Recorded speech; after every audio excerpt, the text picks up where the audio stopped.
The season has finally come to an end with Igor Rodriguez's dominance, the chief storyline among the season.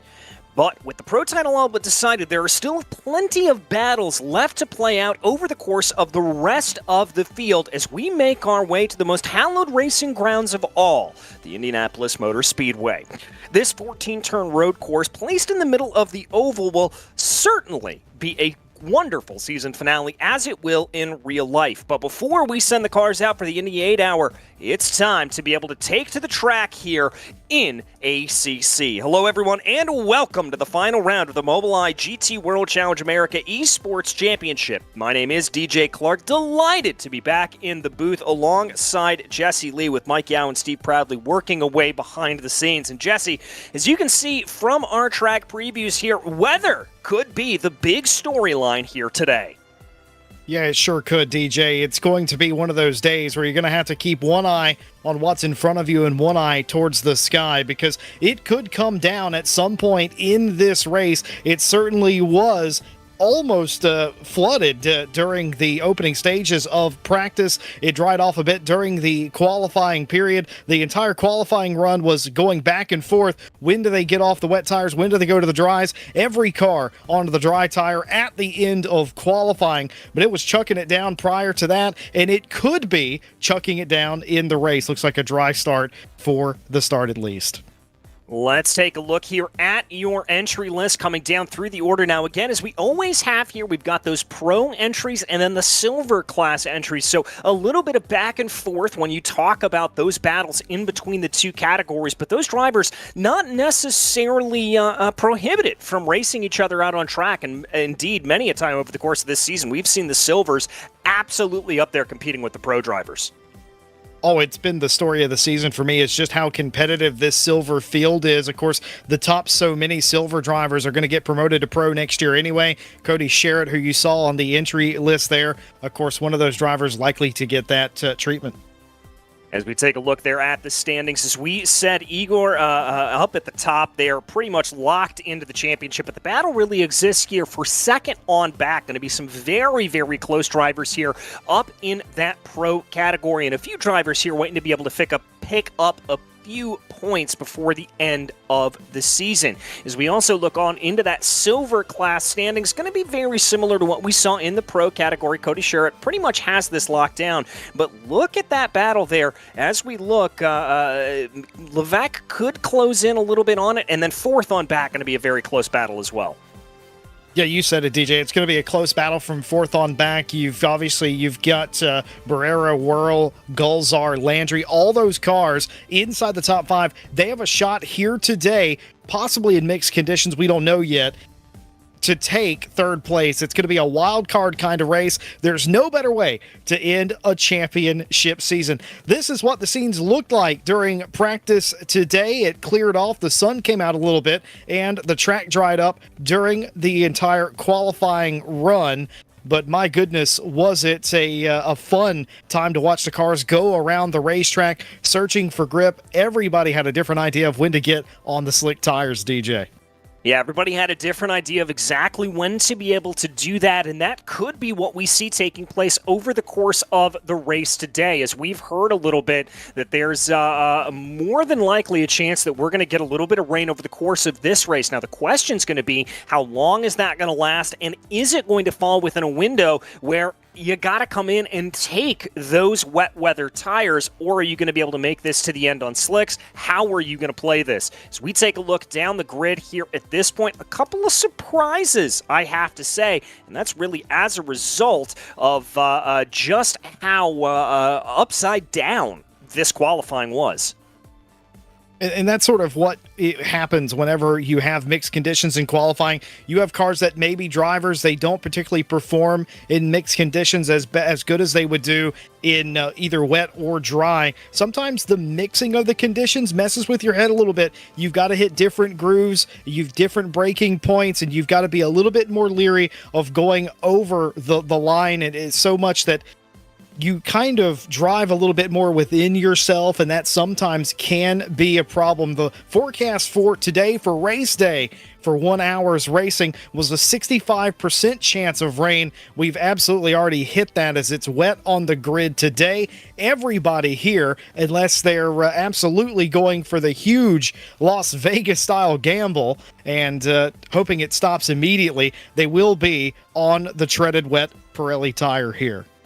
Yeah, now the question's going to be is if that rain does stop, will it present itself in the window where they have to take the mandatory pit stop? Because that is something that will take place over the course of this race. You have to come into the pit lane during that pit stop window. The drivers would prefer that obviously the rain would stop. They'd be able to switch on over into slicks to be able to do that.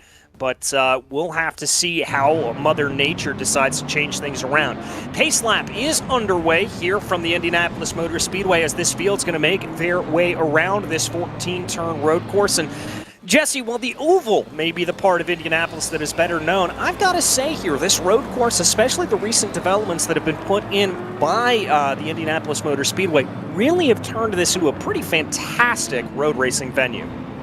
Yeah, it used to be about a 12-turn racetrack, if I do recall, and now it's a little bit different. We don't use the inner loop sort of circle that would normally start around turn number 5. We've done away with that in favor of having a chicane that turns into turns 5 and 6. You've got the back straight, as we call it, and by Lakeside, and then, of course, the S's, and turn 12, 13, and 14.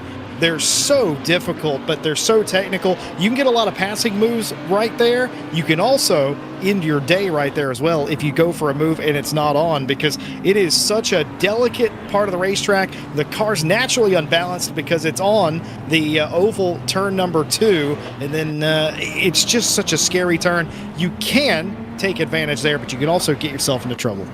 Yeah, and how many times have we seen that as now the field makes their way onto Holman Way right now. Igor Rodriguez, the driver that we've been talking about over the course of the year, the dominant performance, he has something to go for here today. May only be starting off in 6th place, but Jesse, you and I were talking before we jumped on the air. He has the potential to do something we have never seen here in SRO Esports. Yeah, that's certainly the case. Igor Rodriguez has been wary of the rain all season long. No more than Watkins Glen 1 round ago. But that Audi has served him well for Williams Esports, and he has won 4 out of 5 rounds for this championship, this being the 5th and final round. He has the opportunity, folks, to do something nobody's done, and that is win all 5 rounds of an SRO Pro Championship, and he could do that today. This is a bit of a disadvantageous position for him, of course. He's in 6th place, unfamiliar territory for the man who has made a living in the front row. Yeah, and meanwhile, it's going to be his teammate Fidel Moreira up in that front row for Williams Esports in the number 41 Porsche, bringing that car now down through that area that we talked about, turn 13 and 14, so very tricky, going to be even more tricky in these wet and potentially changeable conditions. But the field starts to form themselves up 2 by 2 here, coming on to the famous straightaway here at Indianapolis.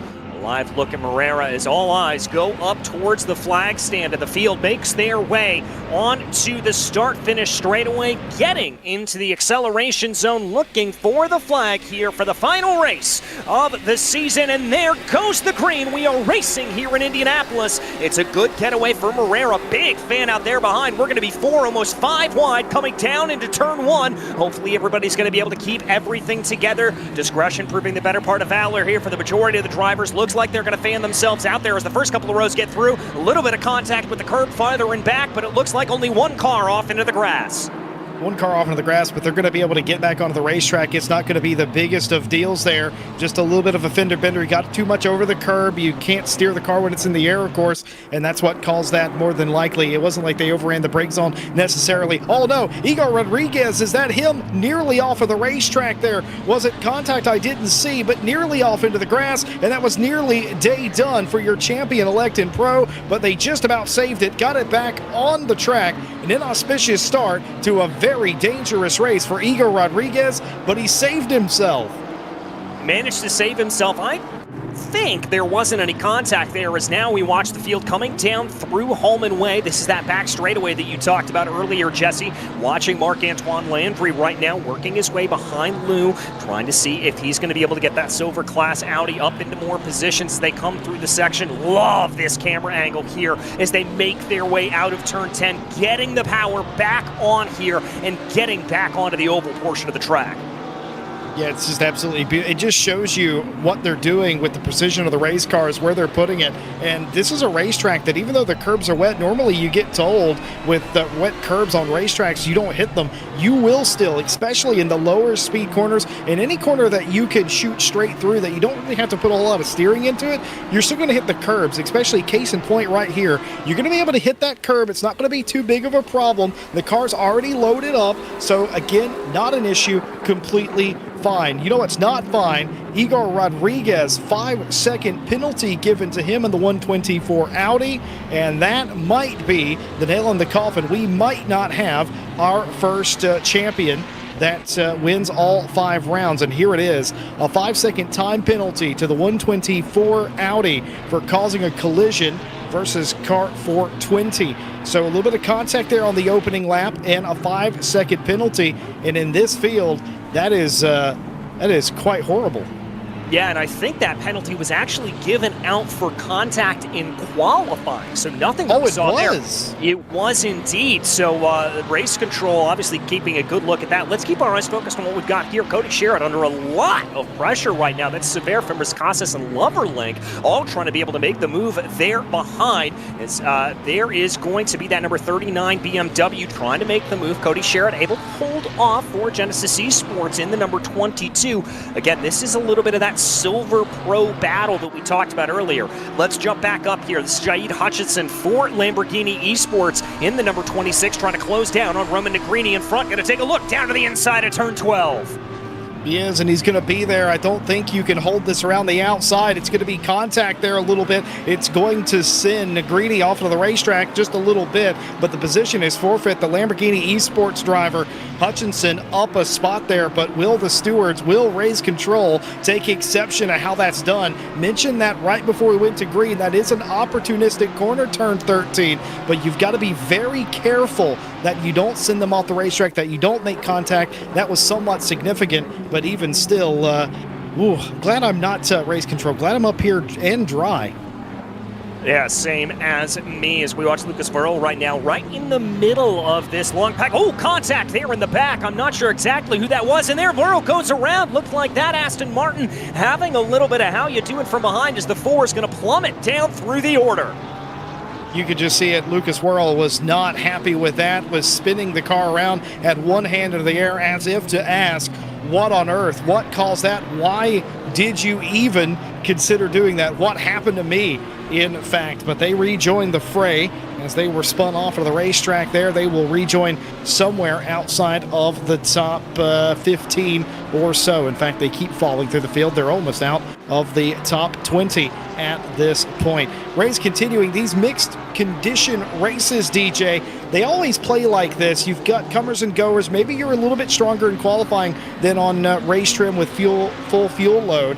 And you see that happening right here. Some cars who maybe qualified up high. Oh my goodness. And the curb strikes again. We saw one of the curbs create an incident on the opening lap, and it's done the same thing to Marc-Antoine Landry for EGT. They hit the curb, it popped the car into the air like a monster truck, and they hit somebody else for good measure. That was a scary moment there.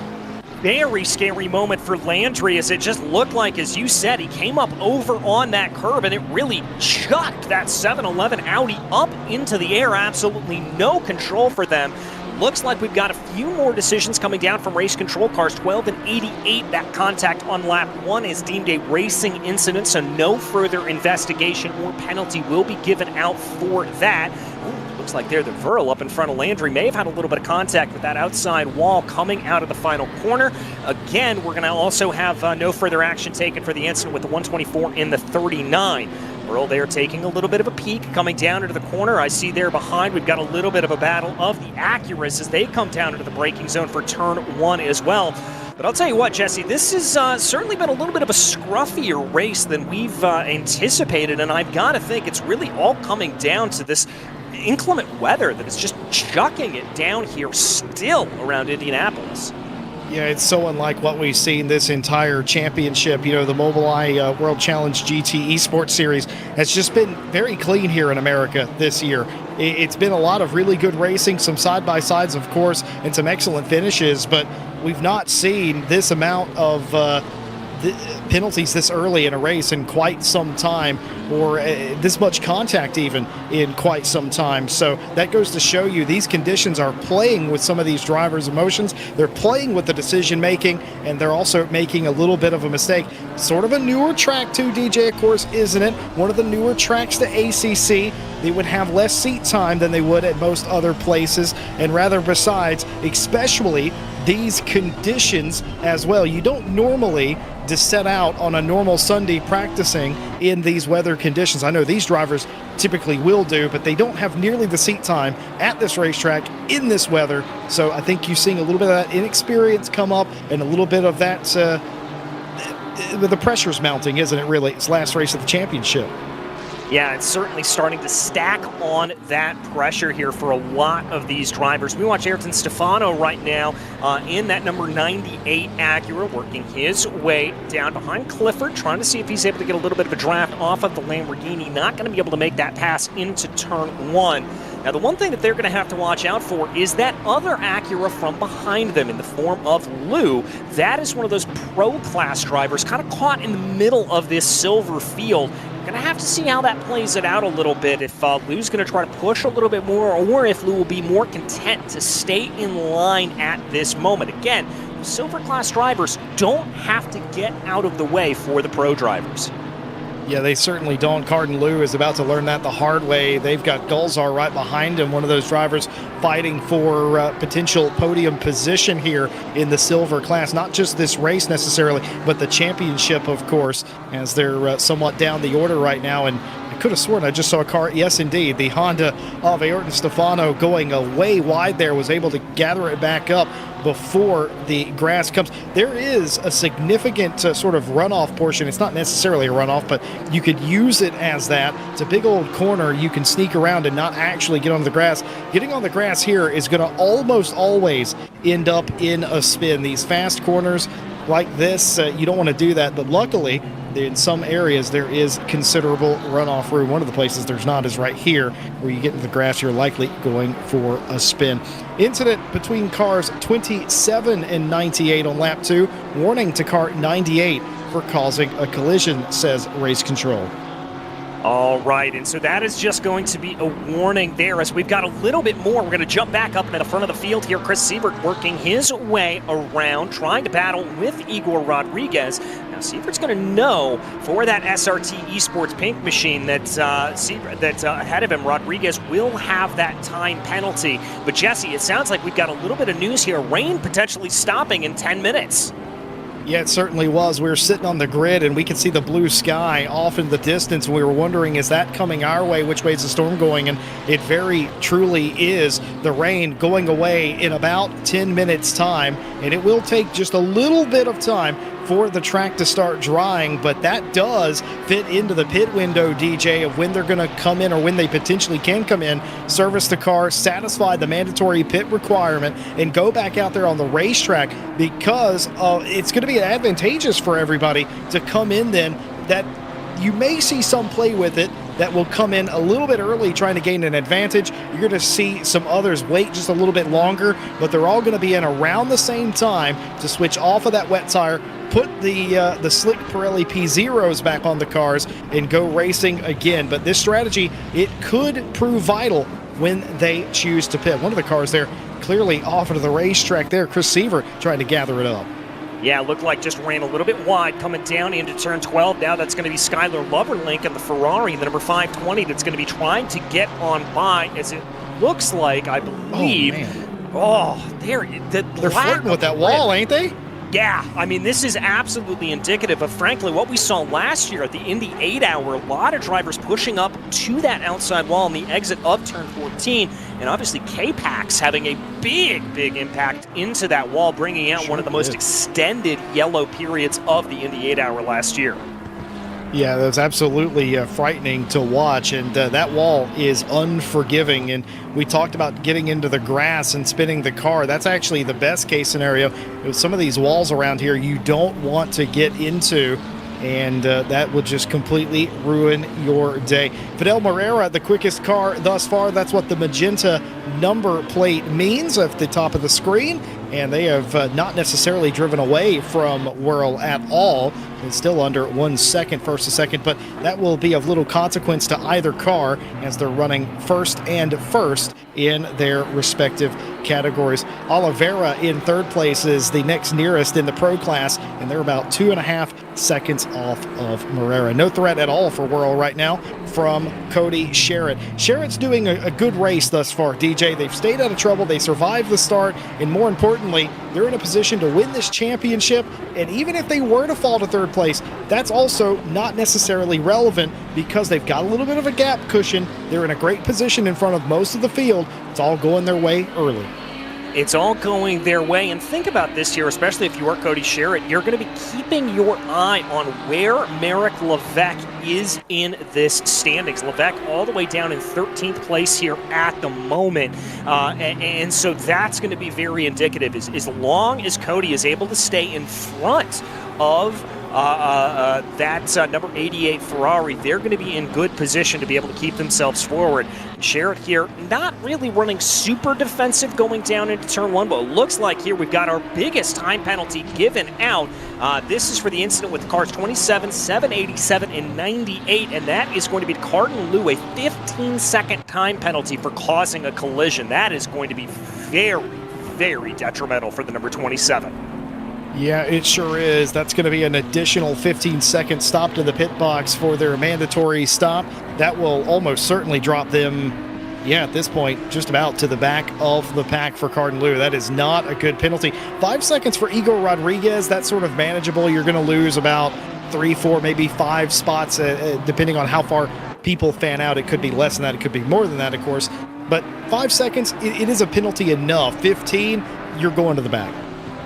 Yeah, you're going to the back and you're going to have to fight for it, and that's going to be a very tough pill to swallow there for Lou and the rest of that number 27 team. Right now, though, we follow Firmas Casas in that Pillars Racing by SRA as they work their way through the corners, racing one of the Porsches here in the field. And Jesse, we haven't really talked about it much here, but that unique design here of the Porsche, that rear engine, rear wheel drive, it can act as a little bit of a pendulum in slick conditions like this, but at the same time, the more weight going over that rear axle, it is going to help you get a little bit more grip off of the line and have that car feel a little bit better underneath you under acceleration. Yeah, it's been a little bit a while since I've talked to some of the Porsche drivers, but the last time I talked to them, they mentioned that in the mixed condition, which is the sort of the middle ground that we're entering right now, you can see there's sort of a run-in line on the racetrack. It's going to get better as the rain continues to decrease.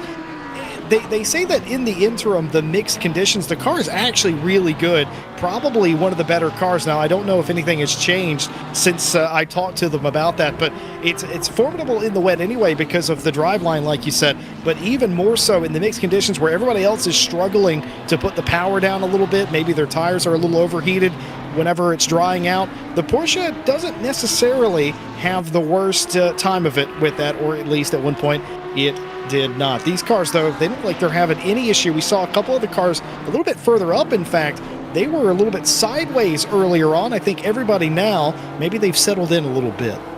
I think they've settled in a little bit more as we check out a silver battle a little bit farther back down in the field. Ricardo Rivera trying to work around Landry right now. Audi versus Acura as they come down into turn 7. Looked like Rivera had a little bit of a poke there coming into the corner, but not quite able to close it in. And this is really what we're seeing over the course of the entire field here. There's a massive sort of give and take. There's a big wiggle there for Rivera coming off of the corner. He's going to be able to keep that car underneath him, but that Acura not exactly looking the most planted here at the moment, and that's allowed for DeSantis and Landry to kind of escape off into the distance just a little bit.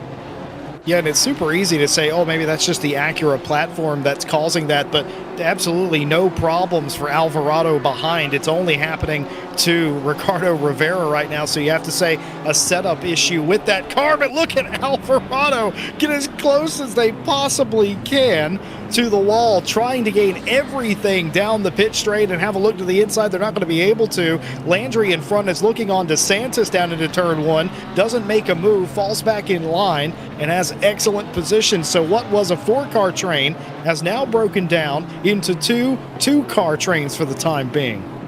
Yeah, and they're going to try to sort themselves out here. And remember, they're all going to know that they're going to have probably another position or two to gain as a result of Cardin Lou's penalty, that 15-second time penalty that you can see there on the left of your screen. So they will be promoted up, and so this position will be one gained for them. For Rivera here at this point, they look very, very good, really coming through this first sector of the lap. Gets the power down there, coming onto Holman Way. Really looking good down this back straightaway, but it looks like it's this second sector of the track here, coming down through 7 and 10. This is where that 787 lost a lot of speed on the last time of asking. Last time through here, they got just about sideways and looked completely unsettled. What does it look like this lap? Maybe just a little bit better. Here's the replay of the 27. Is this the incident? Yes, it is. And yeah, that's his secondary contact, spinning the 787 as well. Yeah, so that explains the 15 seconds. Yeah, it does. Maybe a little bit of move in response there, unfortunately, for the 27, just getting a little bit hot under the collar. A little bit of slicing and dicing here as we watch Stefano Barrera in the number 369. That Ferrari trying to close on in. Now, this is the battle for the 4th place in the silver category. Barrera, that's Cameron Martineau there in the STR number 38 in front. That's a pro car, but this whole train of cars behind them, Levesque, Patrick, Clifford, and Stefano, they are all trying to compete for that 4th place in silver class. Barrera has been such a bright spot this entire season. I wonder if he can finish it off with a championship podium, but more race control. Incident between cars 59 and 4 on lap 3, deemed a racing incident. So some of the conditions playing into it, a little elbows out and maybe a couple of little mistakes that one car doesn't benefit or lose from. Race control is deemed that they're going to let stuff go in that case, and they certainly have done already in this race. But back to Stefano Barrera, bright spot for me this championship season, and I just wonder if they had a little better race at Circuit of the Americas round number 2, what could have possibly been on for them? Would they be in the Sherritt Levesque talk? I think they absolutely would have done, but you can't look back at what might have been. All you can do is look forward at what could be, and it could be a podium. It could be a podium here, but whoa, is the STR-38 machine. That's Martineau, goes a little bit wide, and that's going to open up the opportunity there for Barrera. Way to pick the pocket there for the Ferrari driver. But Jesse, we have got some even bigger news here. As you can notice on your screen, the rain has officially stopped, and we are not predicting rain for the next 30 minutes of this race. As there, we've got another penalty coming across. It looks like that's going to be a time penalty to the 7-11. That's Martin Landry there for causing a collision. But let's get back to this rain point, as we are 5 minutes away from that mandatory pit stop window opening, and I've got to think this is exactly perfect timing for these drivers to come in, change into slicks during their pit stop. No, it absolutely is, and this is sort of what you would want to have happen. It's what you would, if you could draw it up, this is what you would do. There's not going to be a particularly hard decision on when to come in. Certain cars are going to try to go longer, as I said earlier. They're going to try and stretch it out. Some are going to come in, they're going to try and nail it, and that's sort of based on where they are on the racetrack. If they can come in the moment that it comes in, like right now, the pit window officially open for 20 minutes, will we see some of these front-running cars come in immediately? I don't know. Looks a little bit too wet for my taste, but then again, I'm not a pro esports driver, so we'll see. There's always some gamblers in these mixed conditions like this. Well, and that's sometimes going to be the difference between success and failure, is just being able to take the risk of going for those moves here when nobody else really is willing to. Merrick Levesque here, one of the drivers that we've been following, he needs to try to move his way up in the order to try to be able to close down on Sherritt. Oh, contact there in the back. Stefano spun around. Stefano tried that same move down to the inside, and it didn't come off. Almost the carbon copy of what we saw just a little bit ago.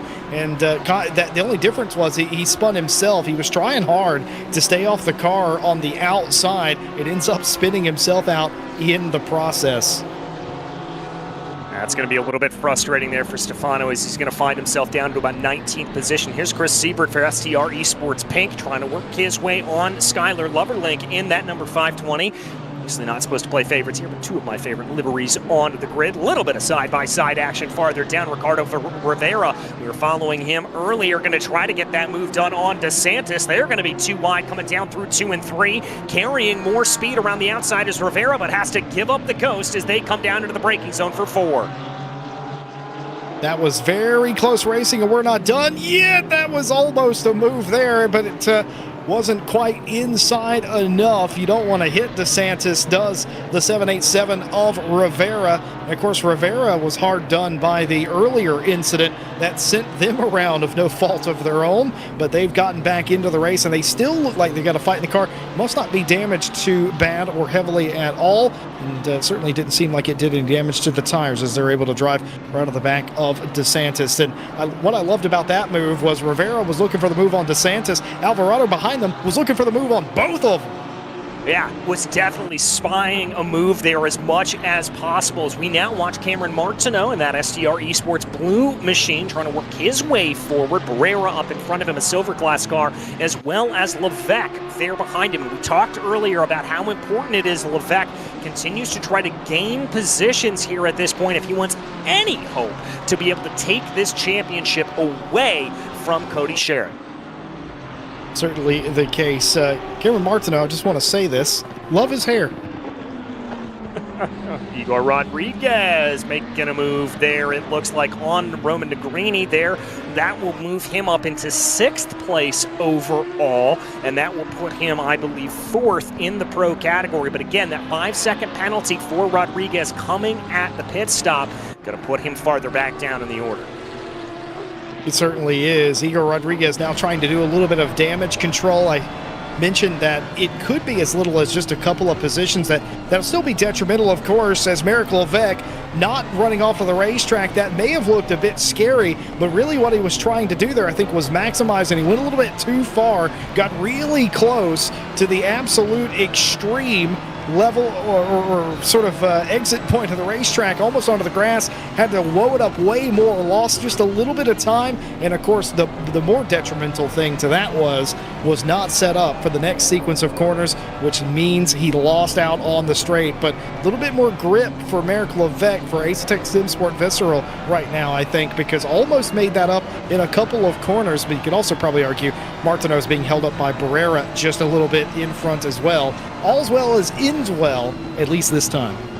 Yeah, all is well that ends well, but what is not ending well is for the number 98 Acura of Stefano. They're given a 5-second penalty for aggressive driving. You saw that pop up on your screen. We're going to give a little love up to some of the drivers up at the front of the field. Vinny Elvera here for Aztec Sim Sports Visceral, trying to hold off a little bit of an attack from Hutchinson from behind in that Lamborghini. Only about 0.4 of a second separating these two. Lamborghini versus Aston Martin here as they close down for the 2nd position in that pro category.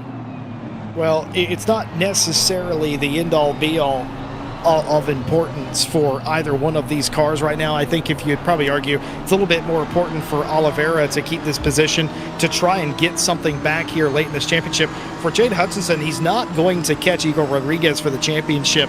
Of course, we crowned Rodriguez or deemed Rodriguez the champion at the end of the last round. He cannot be, even if he DNFs today, he cannot be dethroned as the champion. But Hutchinson can further get away from the cars behind him a little bit.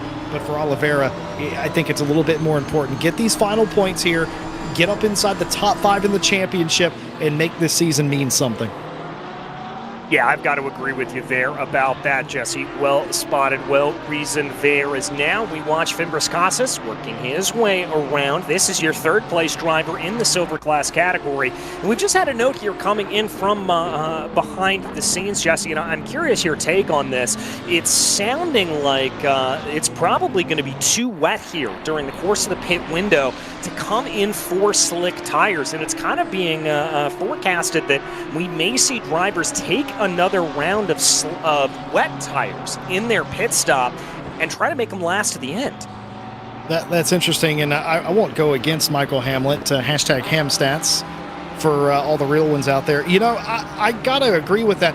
This track would dry out. We've got enough cars, and it would dry out quite quickly if the sun was out, but it's not. It's completely overcast here at Indianapolis, so that's not helping. The only thing drying the racetrack right now are the cars on the track. That's the heat from the engine, obviously the air moving out from under them with all the diffusers and all that, and of course the tires doing a lot of the work too, trying to displace that water.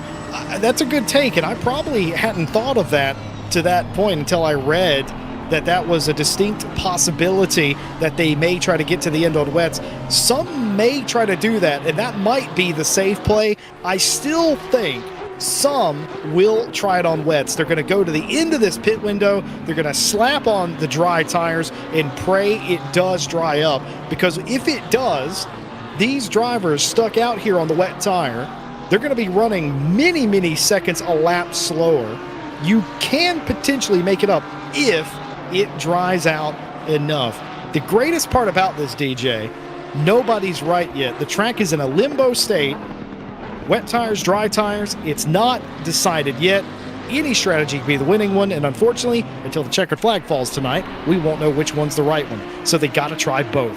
Yeah, they have got to try everything here at this point. And I like what you said there, Jesse, kind of leaving us in limbo a little bit as we do see, and I think we're getting an indication of what this track is really starting to be. You can see that dry line starting to form, and then as we look there, as the likes of Seaver moving over to that right-hand side of the track, trying to keep those wet tires cool, a lot of drivers trying to pick up some of that moisture to preserve these wet weather tires as much as possible. I know somebody out there is watching this going, are they just doing that for show? No, that absolutely is required in ACC to keep the tires cool. These things will overheat. An optimum temperature for these wet weather tires in the 30 degrees C range. If they get to 32, 33 degrees, they're absolute balloons at that point, and they're horrible to have to drive on.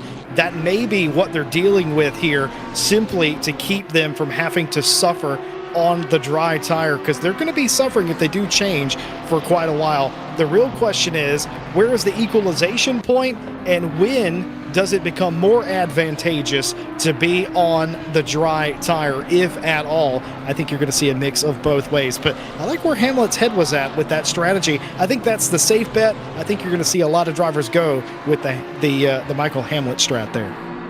Yeah, I think they probably will as well. We're going to come up here and follow this battle for P2 up in that Pro Class category, Oliveira and Hutchinson. And by the way, folks, if you like this Lamborghini that you're seeing, if you like being able to see them, make sure to stick around here. 45 minutes after our race is over, we'll go live for the Lamborghini North American race over on the Lamborghini YouTube. So you definitely want to check that out to be able to see all of those cars duking it out here on ACC. Jaid Hutchinson, though, carrying the banner for the Italian marquee right now and doing a very good job, keeping up some very, very consistent pressure to the back of this number 72 Aston Martin. Man, I got to tell you, I love the real race. I don't miss a single one of those. It's been action-packed. You're going to want to see it over on the Lamborghini channel. Yeah, you're certainly going to want to see that little bit of a different line there for Jaid coming down through the corner. Maybe just trying to take a little bit of a later apex right now, seeing if that Lamborghini can carry a little bit more speed. Also, Jesse, we're getting more word from Michael Hamlet. The track is officially categorized as damp, so it is starting to dry out here more and more, despite the fact that we don't have any of that sunshine coming down on the track. Yeah, just the sheer amount of cars is going to dry the racetrack, but the real question, of course, is how fast is that going to happen? The fact that it took us that long to get back to damp from wet kind of indicates that Hamlet was right with his strategy that he gave to us.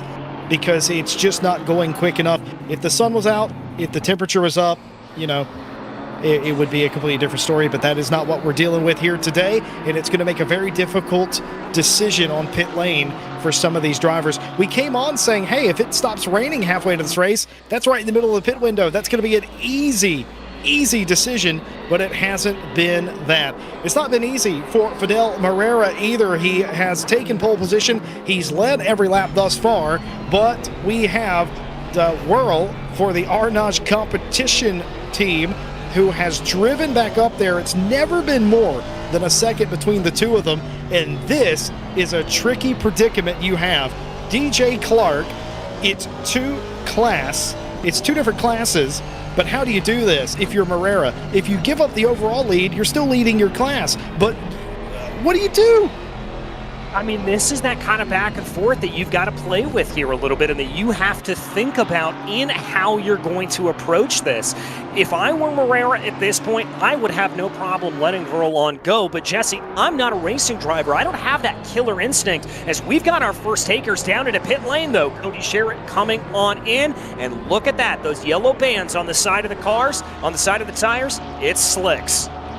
Yeah, for those of you that are uninitiated at home, if there's yellow Pirelli lettering on the sidewalls of the tires, that is a dry tire. If it's a black sidewall, that is a treaded wet weather Pirelli tire. So the yellow bands on the tire indicate that's on dries. That's a very wet pit lane. This pit out is very difficult, even in dry conditions. These first couple of laps, DJ, for these cars out here on dries, this is going to be particularly hairy. Yeah, I think as Michael Hamlet just popped into our chat here, said it's maybe a little bit too wet right now for slick. So I think some of these drivers that are coming down into the pits here at this point may find themselves in a little bit of a detriment. Let's ride on board here with Cody Sherritt as he comes out of pit lane. Look at how much he is having to work that wheel, that Pirelli rubber scrambling for grip here on a still damp surface.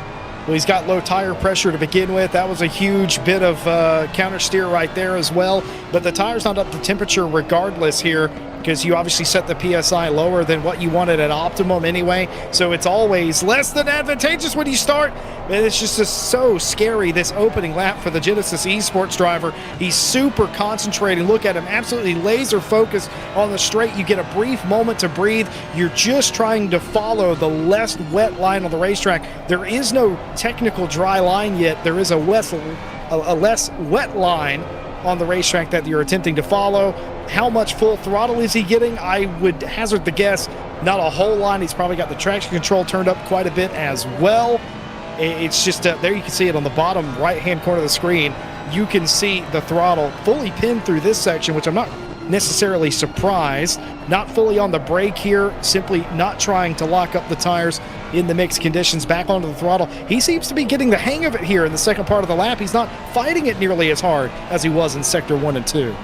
Yeah, I'm a little bit surprised by that. I thought he was going to struggle a little bit more, particularly on the second half of the circuit, but it looks like he's been able to get everything down and have it working quite well. So maybe this could be a little bit of an indicative run for the rest of the field. We still have about 6 minutes left to go in that pit stop window. Remember, it is mandatory that you come down into pit lane and take your service here during the course of this 20-minute window.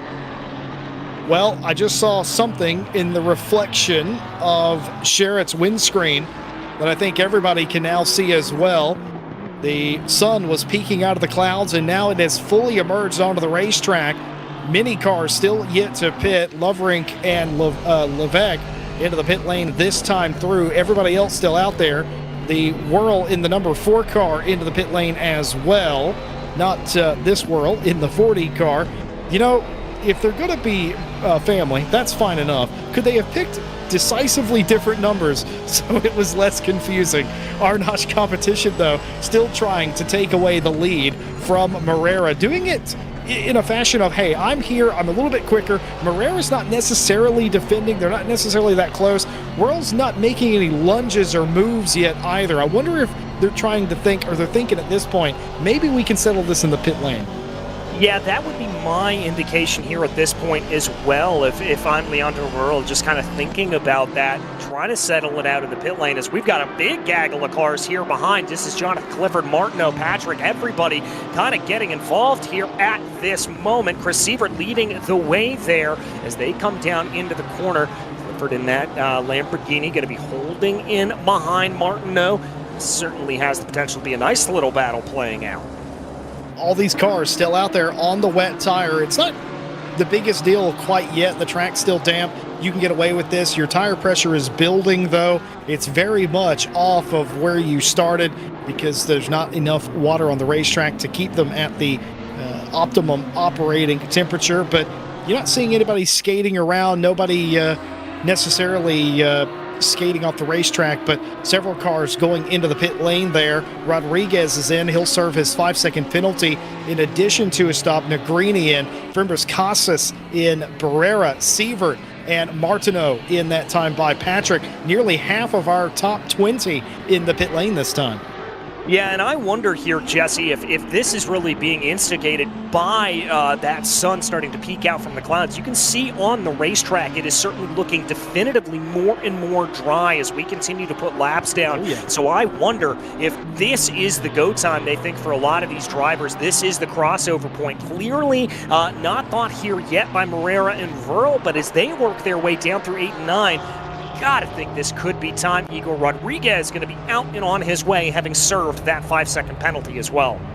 Dry tires, dry tires, dry tires. I'm just counting all the cars I see drop off the jack stands on dry tires. It's pretty committal here. Everybody out there taking the dry tire, and why not? There are now officially dry patches on the racetrack during the well, in the racing line, if you will, but the entire racing line isn't dry, but there are dry patches. That's only going to improve as the sun has peaked out here at Indianapolis. You can see the difference at home too, can't you? The difference, obviously, the darker blacks of the tarmac, that, of course, the wet line, and the lighter colors, very clearly the drier portion. All these cars, though, everything I said earlier is still the same. This pit out is very deceptive, and this opening lap in these very mixed conditions it could wreak havoc on some of these drivers. They got to be very careful. Well, and let's talk about that first corner a little bit, Jesse, because especially with these wetter conditions, it's something you may not realize if you're just kind of watching at home. There is a little bit of a dip there. This is a relatively flat road course, but that is really one of the areas of elevation changes. You sort of come off of the banking on the traditional oval around here and bring their way up through. You're going to have that little bit of a dip, and there could be some weather pooling down there. But big news here, 10-second time penalty. The car 38.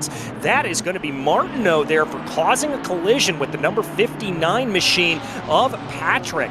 So he's going to have to serve that here, and I think, as he has already done his pit stop, that will be assessed after the race.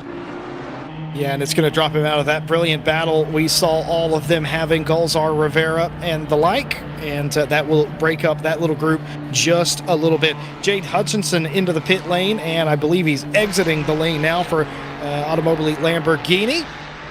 And pretty much everybody going out on dry tires. The dry line forming here, and I don't think anyone at this point, based on, it didn't dry very quickly at all for the first 10 to 15 minutes or so when the rain was dwindling down and then stopping. Started to get a little bit worried there, but now the dry patches on the racetrack becoming ever more evident, and everybody bailing here was looking at their tire pressures, knowing that this was not advisable, not feasible, as they come into the pit lane. Leader Fidel Moreira for Williams Esports into the lane. All right, and let's see here at this point if Verl is able to maybe make that jump that you talked about in the pit stop cycle, as more drivers making their way back out here, completing that. We give a little bit of a live look back here to the Lamborghini driver. I believe that's Jade Hutchison working his way down into turn number 7 here at this point as your leaders get service up at the front of the field. Sure do, and this is important because the car on the right, the Lamborghini, is the leader of the cars that have pitted, of course. These are the cars in the lane that are leading themselves, and they're going to get out. And is that, yes, that is pretty much how they came in. No, Verl got the jump.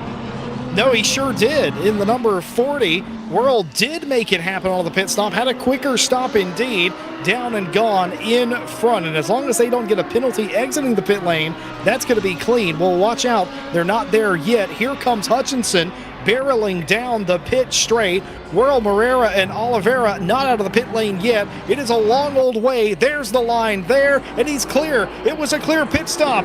Lindro Whirl has the lead of the race for the time being, but now it's gone. Jaid Hutchinson takes the lead of the race with the early pit stop. The undercut strategy playing out to perfection for the Lamborghini driver of the number 26, but it looks like here we've got a full battle on our hands, as it's not going to be that much of a lead between Jaid Hutchinson, Whirl, and Moreira. They run 1, 2, 3, throw a blanket over them. We've got another look here, though, going back through the field. A warning given to the 520 machine for aggressive driving, and I'll tell you what, some aggressive driving here. That is Moreira, who doesn't want to be caught behind that silver class car. They're side by side coming down home and away. He can't be stuck behind him, DJ. He's got to go up there and catch Jaid Hutchinson now. He didn't expect this. He didn't expect Whirl to be able to pass him into the pit lane, and now look what it's costing him. Jaid Hutchinson for Lamborghini driving away into the distance. Fidel Moreira doing everything. He was leading coming into the pit lane. How has this happened? He's down to third and second place in his class. He's looking to be the only other driver not named Igor Rodriguez to win a race in this championship, and he's seeing it drive away in front of him by a Lamborghini and by the name of Jaid Hutchinson. And Hutchinson here is absolutely loving this battle between Whirl and Moreira here at this point, because it is allowing him to be able to open up a gap on the rest of the field. Look at this. At the last time of asking 2.1 seconds, I've got to imagine that's going to grow even more with everything that we've seen. 2.4 here for the Lamborghini Esports team driver. Keep in mind, Hutchinson's tires were warm. They were at their optimum temperature. It takes a lap or so to get your tires up to temp, especially when you change them, of course. And that's what Whirl and Moreira are fighting on this opening lap. Not only were they fighting their tires, they were fighting each other. Hutchinson might as well go out and buy a lottery ticket tonight, because they have absolutely hit the jackpot here, and they've nailed the strategy. Yeah, they certainly have. This could not have gone any better here if you are Jaid Hutchinson. And this is exactly what we talked about, Jesse, with these interchangeable conditions, with the way everything was going to play itself out here. You've got to be absolutely on it and call that strategy to perfection. That's what the Lamborghini Esports team did. And let's also talk about this Acetex SimSports Visceral team driver here, Vinny Oliveira, currently running in third in the pro category, but there may be more on the table, especially if Whirl and Moreira continue to fight up ahead. Keep in mind, all these cars, Moreira and Oliveira, they are fighting for championship points, championship position here in the final race of the season. So this is not, this is not just a position on the racetrack. This could be a position in the championship standings. You don't know that right now. That's not what's important. What's important is everybody looked at the standings coming into today's race. They knew who they were racing heads up, and it's all the more sweeter that maybe Moreira and Oliveira will actually have to race each other heads up in this race to settle the championship. Yeah, it's just one of those things that continues to add that intrigue, add that excitement. We jump on board here with Fidel Moreira coming down into turn one. A little bit of a later apex taken as compared to the Arnage competition driver up ahead of him. Just trying to probably scope out the line here a little bit more, feel out where he's going to be able to make that move, and try to see if there's going to be any break in the armor here of your silver class leader. And if you are Lindro Whirl, you're not doing this out of spite or anything. You're fighting for position. You mentioned earlier, DJ, that regardless of class, you fight for your position. You're on the same lap. And even though you're in two separate championship standings, that is by the by. That does not matter in a heads-up competition like you're seeing right here. Moreira knows that. Moreira is frustrated that Hutchinson's strategy was a little bit better than theirs. They're frustrated that Whirl got in front of them just on the pit stop, and now you find yourself into this position at all is the unfortunate part. And the even worse part is you have Oliveira catching you behind just a little bit, and Cody Sherritt not that far behind, though, of course, that's second place in silver. Yeah, second place in silver. I'll tell you what, who's not resting on their laurels, though, that's Igor Rodriguez. Chris, either big contact coming down through turn 8. You could almost see that happening, maybe a little bit of contact there as well. The two cars getting together. It's so easy during those switchbacks to get into one another. That's exactly what happened there. Igor Rodriguez, your champion-elect here today for the Mobileye GT World Challenge America Esports Series, but has had a frustrating race for sure. Yeah, not going to be real happy there with that. Probably need another angle to really be able to apportion blame. We'll have to see what the stewards say about that. It will ultimately be their call, but yeah, definitely contact there between two of the stalwarts in the series, both known as being very, very clean drivers. So I think just leaning on each other here a little bit in the later stages of this race. Yeah, I just think it's the racetrack, DJ. More than anything, I wouldn't expect Sievert to race anybody uncleanly, and the same thing for Rodriguez. They're both class acts and fantastic racing drivers, so I think it's just one of those. It's the racetrack, and it sort of breeds that in the switchbacks. You get side by side, you get stuck side by side. I use that statement a lot at racetracks like this. You can also say the same thing at Watkins Glen. You kind of get stuck side by side in the boot sometimes, and it's inevitable. You're going to come into contact with each other. I don't think anything was meant by it. I don't think anyone took anything hard from that contact. It's just one of those things that happens around here. Exactly, just one of those racing deals, and this battle's going to continue on here at this point. It's Rodriguez hunting behind Sievert here. You saw that little bit of a look going down into turn 8. Not exactly the best overtaking opportunity, as that's not a super heavy braking zone here at this point, but Rodriguez definitely trying to just put some pressure here to the back of that ST Esports team. See if he's going to be able to get Sievert to blink. Going down into turn 12, doesn't look like it, but he is able to get a much better run off of the line. And look at that Audi really with the ability to bring that car across the track and take that optimal line going down through 13. You got to go to school in situations like this. It doesn't matter how good you are, you always have something to learn. If that's studying your opponent who you're racing against, studying racing lines, anything that could give you an advantage. Find their weakness, exploit that weakness. Maybe they're bad in Sector 3 where you have a little bit of an advantage. Use that. Get as close as you can up to that point. Maybe force a mistake. Maybe get down to the inside, put them in a situation where they either have to let you by or be forced to give it up because you have the high ground, so to speak. And that's what Rodriguez is doing right here, right behind him, running in the wheel tracks right now, just sort of learning what that BMW in front is capable of doing and what his Williams Audi is able to do better. I tell you what, Rodriguez got a lot better launch right there. We'll see if it matters at the other end, as he's not making up any ground. And it did look like Sievert got a bad exit, but it didn't matter right there on that straight. Well, it looks like both of these cars are kind of playing into their strengths a little bit. When we talk about that BMW front engine design, very quick in a straight line. The Audi here we go. mid-engine. Yep, that's a mistake there from Sievert, and here comes Rodriguez. He doesn't need a second asking, but that's going to be Sievert trying to cover down to the inside as they go into turn 12. Here comes the crossover from Rodriguez. Beautiful stuff from the Williams Esports driver. Poetry in motion down into 12. That is literally what I meant when I said put them in a bad spot, put them in a bad situation, make them go to the opposite side of the racetrack, the unadvantageous side, and get by them. And that's exactly what Igor Rodriguez did, driving like a champion. Now, the only unfortunate part about that was he compromised his exit, did Rodriguez, and that allowed Sievert to get alongside him. But he's going to do the same thing here, or is it going to be done to him? Down the inside is Sievert. No contact. They're clean. Now the advantage to Rodriguez in the right-handers, but still on the outside. It's a huge lunge from Sievert. He has to surrender the position now, and it now fully belongs to Igor Rodriguez. What an excellent half of a lap there between those two. And what a fantastic drive from your champion-elect there, coming down now into 5. You saw a big diamond off of that corner. Chris Sievert thought about maybe chucking that BMW up into the inside, but not going to be able to let it play. This has allowed now for Loverlink and Fembris Casas there in the Ferrari and Porsche, respectively, to close in behind. Could Chris Sievert finding himself running out of the top 10? Got another driver down to the pit lane. This is Ayrton Stefano. I'm not sure what this is for, Jesse.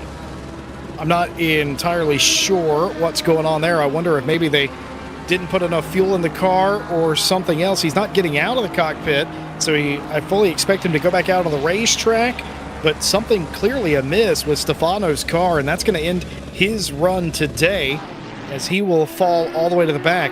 So Stefano, we're being told, put on wet tires. He's one of the few drivers that came in, DJ, and put another set of wet tires on. The track has gone completely dry now, and that is what forced Stefano down pit lane. All right, so we have our definitive answer on that strategy call here at this point. The drivers that stayed out on the wets, as you can see, this track is clear, and those wet tires not coming into play. We follow right now Skylar Loverlink for Bricks Racing in the 520 Ferrari 296, working his way around down through turn 4 right now, trying to close in on Chris Sievert. Look at that from Igor Rodriguez. We were wondering a little bit how that was going to play for the Brazilian. He's already got a gap of 1.3 seconds. I think it's fair to say he has been released in front of Sievert, and he has got a lot of speed underneath that Audi. Yeah, he sure does, and that's sort of what you're looking for. Man, I love Skylar Loverinks. I love his motion rig, and I just don't know if in the heat of competition at the pinnacle of GT sim racing here, I don't know if I could do it in a motion rig. That is just too much stress. Must have ice water in his veins, and especially at a place like this, it does when you get on the curbs, it bounces you around quite a bit, as well as you can see from his racing position. But absolutely unfazed. Obviously, Loverink's used to it at this point, but he does have Fembres Casas right behind him, though admittedly not for championship position, those two cars. Well, I mean, when you're talking about those rigs, Jesse, it's very similar to when you talk about strapping in behind the wheel of a car itself. It's all about comfortability and familiarity when you're in that rig. If you're used to that motion, if you're used to the way that the simulator is going to feel and act, you're going to be able to drive better. Very similarly, that's why you have drivers doing those seat inserts over the course of a race weekend when we see, for example, at the Indy 8 hour when we're going to have multiple drivers coming in and out of the car, because if you're comfortable, if you are familiar with your surroundings in the car, it's one less thing you've got to worry about when you're out driving. It also probably, too, it helps him a little bit, doesn't it? Because he can feel the car a little bit better than most people with that motion rig. Yeah, very true as well. And in the sim racing world, it is all about being able to feel. But we've got another battle here with under 8 minutes to go as the charge from Igor Rodriguez. Remember, bad qualifying, had that time penalty that he had to serve. Looks like the incident between the 39 and the 124, that was that back and forth that we saw between Rodriguez and Sievert. Racing incident, I think that's a good call there from Race Control. Yeah, I can't agree with you more, DJ. I love that from Race Control. Like we said earlier, fender-to-fender contact, and if it's fair enough, they're going to let that stuff go. They've shown that all season here in the Mobileye GT World Challenge America Esports Series, and they still, right to the last race, that was a good battle. No reason to ruin that with a penalty. Race Control agrees. We all agree, and we get this because of that. Barrera trying to hold off Rodriguez. You may be wondering at home, what does Barrera get for holding off Rodriguez? The answer is absolutely nothing other than bragging rights of, well, I beat the champion. Yeah, exactly. And Barrera's going to want to try to do that as much as possible, I would have to imagine, because it's not even like he's got a silver class car coming up behind him. Sievert is one of those pro drivers. We've got to go all the way down to 11th place in the number 95, Fembres Casas, who is your next silver class car. And just like that, Barrera not going to put up too much of a fight there to Igor Rodriguez. I think he read the writing on the wall and didn't want to lose more positions, but that will release Rodriguez again. And now my question is, he's got about 3.5 seconds to try to gain up here to Negrini up in front of him, maybe try to steal 4th place away in that pro category. Is that going to be possible in the final 6 minutes of this race? Well, it's Rodriguez, so the answer is yes, anything's possible, but I don't think he'll get there. I think he's going to run out of time. He may just get there whenever we come across the line for the final time. It's just going to be a bridge too far, I'm afraid, for him, but it's been an excellent recovery for your champion-elect, and I don't think you can be upset with the result of how this has gone. At the end of the day, you've won 4 out of 5 rounds. You've done as well as anybody else ever has in SRO Esports, and that's something you can hang your hat on. Yeah, very much so. And I think despite the fact that we're not going to be seeing a perfect 5 for 5 for Igor Rodriguez, he has proved that he is truly a champion in every sense of the word over the course of this season. A remarkable, remarkable run here for the driver of that number 124 Williams Esports Audi here. It's been very impressive, especially considering the fact that the Audi hasn't necessarily been the most favored car on all the circuits. He's just been able to make it work really better compared to everybody else. Now, you're right about that. When we saw the cars coming into the season, we make up our own opinions of what we expect to see. And, of course, we run custom BOP and stuff like that. But even beyond that, you would have expected some other players up there as well, but just able to harness the power of that Audi. All credit to him and Williams. Very much all credit to him. We look at Chris Sievert right now, who's got Barrera in his sights pretty clearly. Ferrari versus BMW, one of the familiar fights here that we are very used to seeing in all of SRO competition, not only on the esports side, but for America and Europe as well. Looks like he's going to try to close in here a little bit more. And Jesse, you mentioned that custom balance performance. Man. Ooh, that was a little bit of a wide run. Rodriguez almost off the racetrack entirely right there. Yeah, almost completely off as we jump back here. Jonathan Clifford, one of our Lamborghini drivers, looking at the back of Verl. Oh, here we've got a little bit of side-by-side as Loverlink wants a little bit of Chris Sievert coming up through 8 and 9. This looks exactly like when Rodriguez tried to get by Sievert and just trying to make the same move, and it had the same result with Sievert winning that initial battle. Loverink right behind him, and that's Fimbres Casas. Fimbres Casas would love to get around these drivers and get up there and maybe take the fight to Barrera in the closing laps. The only unfortunate part about that is several cars in between him and the next nearest car in his class. Chris Sievert weathered that storm and is now driven back away a little bit. Well, and now it's going to come back into that area that the BMW is going to be favored, as we've talked about. Wickedly fast in a straight line is the German mark. Poking out of line there is Loverink, just trying to maybe defend on the back of Fimbres Casas as they go down into the braking zone here for turn 1. The STR Esports Pink Machine going to hold off to a gap here of about a half a second as they come around here. Less than 3 minutes to go. We're probably looking at 2 at the line for these drivers. Just about 2 laps left in the race. Nobody's going to want to leave anything on the table. This is the last time that a lot of these drivers are going to see each other this year, less probably the Intercontinental Series, of course. This has been a heck of a year for competition, and everybody trying to just put a little bit of an exclamation point on their championship. And they're saying at this point, come on, one last pass, one last move. Just a little feather in your cap here at the end of the season. These drivers are especially thinking that right now. I want to be able to get that if at all possible. Just that last little bit of maneuver to be able to end the season strong and be able to get that to go here. Jonathan Clifford trying to now hold off Gulzar from behind in the Acura as they bring their way down through the corners. Under 2 minutes to go here from Indianapolis. Fimbres Casas again, he can see Barrera. That's that red Ferrari up in front of these cars. He's the first one in the line that you can see. And Fimbres Casas would, again, still love to get up there and make something happen. That can happen one of a couple of different ways. Sievert could pressure Barrera into making that move, and that could catch Loverink up, and then Fimbres Casas as well. Right now, proving just a little bit too big of a gap to make that happen, but who knows? We've seen crazier things. Certainly, Fimbres Casas looks a little bit quicker right now. I wonder if Barrera's tire pressures are just a little bit higher than they expected them to be, because it did dry out so nicely. Maybe they overpressured the tires a little bit and they're paying for it right now. That's a really good point, Jesse. I hadn't considered that. That could be a little bit of the thing that the driver's having to take into consideration. Ooh, a little bit of a wiggle there from Fimbres Casas coming down through turn 5. I think he thought that that door was going to open up to him and didn't necessarily expect Loverink to brake nearly as hard going down into that corner. Fimbres Casas is going to be on the back foot here as a result of it. Certainly is, and that probably is the nail in the coffin, so to speak, for this. And we'll see, do these cars get one more lap? Of course, it all matters where the leader of the race is and when they take the line. And there is your answer. It will be 1 to go this time by.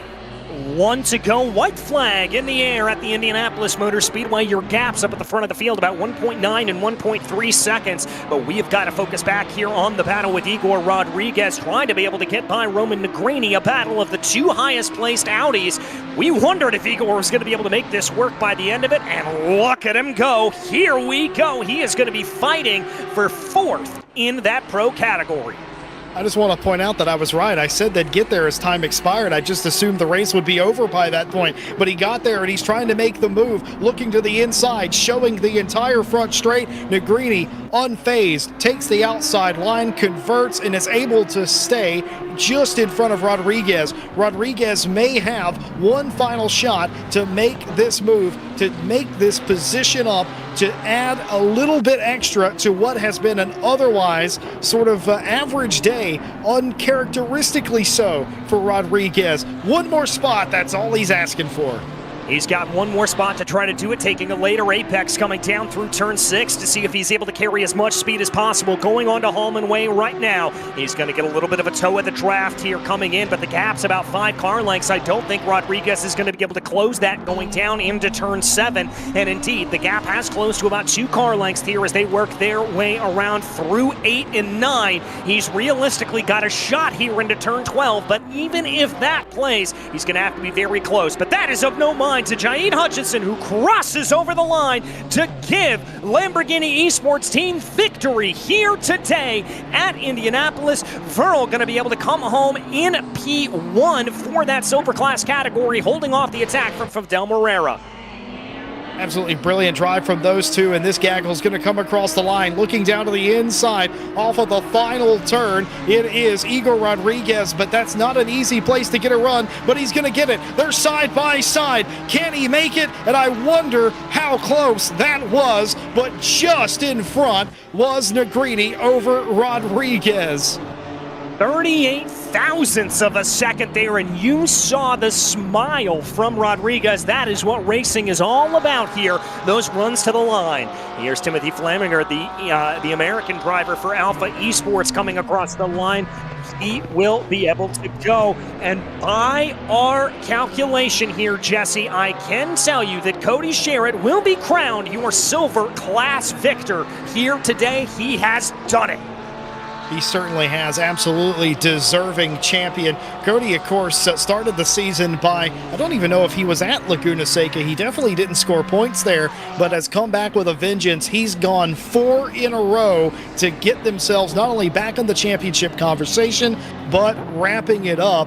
And and of course, just an incredible championship it was for Cody Sherritt. What a championship it was for everybody, and so many positions changed hands here in the final race of the season. Yeah, they certainly did. As we want to give massive credit here, Dynamic and Gary Parvani, always providing some of the best sim photos that you can get. And look at this, Jesse. I mean, coming across the yard of bricks here at Indianapolis with the spray in the background, just beautiful stuff from Gary. Yeah, it certainly is. It sort of encompasses what this race was like. We were wondering when they would come into pit lane, what were the conditions going to be like with the different rounds, and of course, just a fantastic shot by Dynamic there.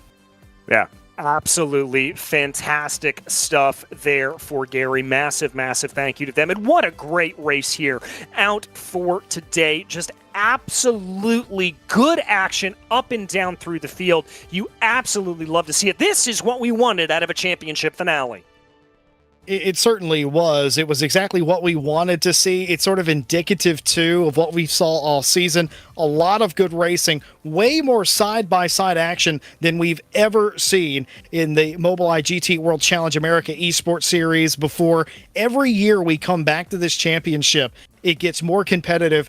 The driving, the talent gets better. It gets harder, but also it gets way more entertaining to watch. So much side by side, so many battles for position. This year, we ended the championship season, or we came to the final round with many drivers still fighting over podium positions in both classes. What more could you ask for? Exactly. I couldn't agree with you more on that, Jesse, but it does look like we may be ready to talk to a few of our winners here as Jaid Hutchison is joining us here in the booth momentarily. Going to be very, very interested to talk to that Lamborghini Esports driver about his run up through the field as there we take a look at the podium right next to our commentary booth here, as it has to be said. And this is the obligatory plug. If you are in Indianapolis October 6th through the 8th, make your way out to the Indianapolis Motor Speedway. But we have Jaid Hutchison here. Jaid, a great run there for you. The pit stop strategy playing out to perfection. Yeah, I didn't think it would work, to be honest, but I'm glad it did. Well, talk to me about that call with yourself behind the wheel and the team as well. What was the call to come down in? Was there any bits of hesitation that maybe you should wait an extra lap? No, I was just waiting till the track was dry enough. And yeah, I just came in at the right time. I wasn't really planning it that seriously. I was just kind of going with it, and it just worked out.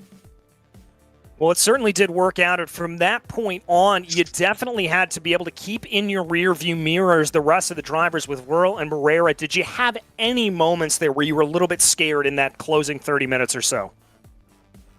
Oh, yeah, I was kind of just looking out on my Delta, just seeing what lap times they're doing. Then I saw pretty much doing the same pace, so I kind of stopped worrying after I saw that. So. Well, stopped worrying, able to claim victory here at one of the greatest palaces of racing in the world. Jaid, congratulations here today. Who makes this possible for you? Well, I gotta thank Lambo Esports for giving me the opportunity to drive on their team. And yeah, that's it. All right, my friend. Well, congratulations once again, and enjoy the victory from Indianapolis. Thank you.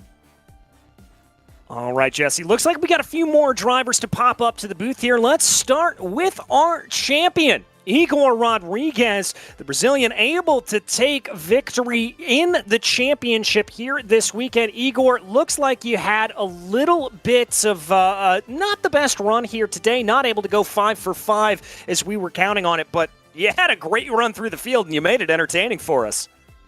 Yeah, definitely. So qualifying, I did a mistake. I crashed into another car, unfortunately. And that gave me the 5-second penalty. Also, I was really unlucky with the weather. Rain is not good for the car. But yeah, the race was really fun. I knew I could just do my own race and still come out with the championship. Well, how much did not having those, let's call it championship implications, that sort of championship weight, how much did that free you up to just kind of go out and have fun and put everything on the line and go for good? Exactly. So yeah, I just this race was really fun. Low pressure, just racing, and yeah, it's really, really good to battle on the field. It's really nice. Well, really fun to see it. And I want to ask you, that final run to the line there between yourself and Negrini, I mean, that just looked like a fantastic last lap. Talk me through that. Yeah, so I saw the opportunity to get to another position. And battling was really fun. I know Negrini is a really clean driver. And yeah, I just I was careful to not mess up, no incidents, but I just went for it. So yeah, it was really fun. Really fun indeed. Igor, congratulations on what has been an absolutely fantastic season for you. Who'd you like to thank? I would really like to thank Williams for the support, all the sponsors, the engineer, Daniel, and yeah, I think that's it. Well, there you go. Igor Rodriguez, your Pro Class champion for 2023. Thank you. A little bit of a flex there from Igor. Absolutely love to see that. Another great shot there from Dynamic Gary Parvani. That race to the line. Again, 38 thousandths of a second. That was all that was separating those two Audis. But, Jesse, we've got one more driver to pop up here into our interview booth, and that is your victor in the silver class category. Cody Sherritt, who was able to pull this out, had to be looking around there, doing a little bit of mental math over the course of the weekend to make sure that he was able to get everything together. The Genesis Esports driver in the silver class category, able to make that run as we welcome Cody up into the booth. Cody, congratulations. How stressful was that run out there today, knowing you had to be looking back on Levesque the entire time? Yeah, it was a good race. In the beginning, I was actually very nervous because I actually didn't put in enough fuel. So I was the first one out on the dry tires, and I expected to end up losing out. But actually, it ended up being the right call, being the quickest out there in that time. Well, it certainly did play out, and we did actually watch you a little bit on board with that. How sketchy of conditions were that, and how much were you really having to fight the car when you first came out of that pit stop? It wasn't so bad. It's just mostly trying to stay off the curbs because that's where all the standing water was, mostly with the dry tires. So I just had to avoid all curbs, and it was all good. Well, all good, all able to make it play here, and are we going to see you back next season? What's the goals as you close down and look ahead to 2024? I hope so. I think I'll be back, and I'll come try to challenge the pros for next season. All right, I like that kind of mentality there, Cody, but a championship on the year. Who makes this possible? Sorry, I didn't hear anything. Oh, you're all good. I just said, who do you want to thank here for an excellent championship run? I'd like to thank my team Genesis for all the support and all my family watching at home. All right, well, massive thank you to them. And Cody, congratulations once again on your silver class championship. Thank you. All right, folks, that was Cody Sherritt, your silver class victor here for the season. Absolutely fantastic run there from them. And Jesse, from everybody in the field, this has been an absolutely spectacular season to be a part of. Yeah, and you know what? If there was a sixth round, the final standings would be completely different all over again, right? They ended so close. In the pro field, Rodriguez, Moreira, and Hutchinson, your championship podium. And in the silver class, Sherritt, Levesque, and Barrera, your podium there. Congratulations to everyone who finished the season off strong. So close racing on the racetrack, so close all year. Nobody other than Igor Rodriguez particularly dominated for very long. Love to see it. Can't wait for 2024. Neither can I. And again, if you want some more racing action here today, in about 45 minutes, we will go live on ACC for Lamborghini North Americans Championship over on Lamborghini's Esports channel. So go ahead and check that out. But on for today, on behalf of myself, DJ Clark, as well as Jesse Lee up here in the booth, as well as everybody behind the scenes, Michael Hamlet, Steve Proudly, Mike Yao, and Gary Parvani, it's an absolute pleasure to bring you the racing action. And until we see you on the track, thanks for watching.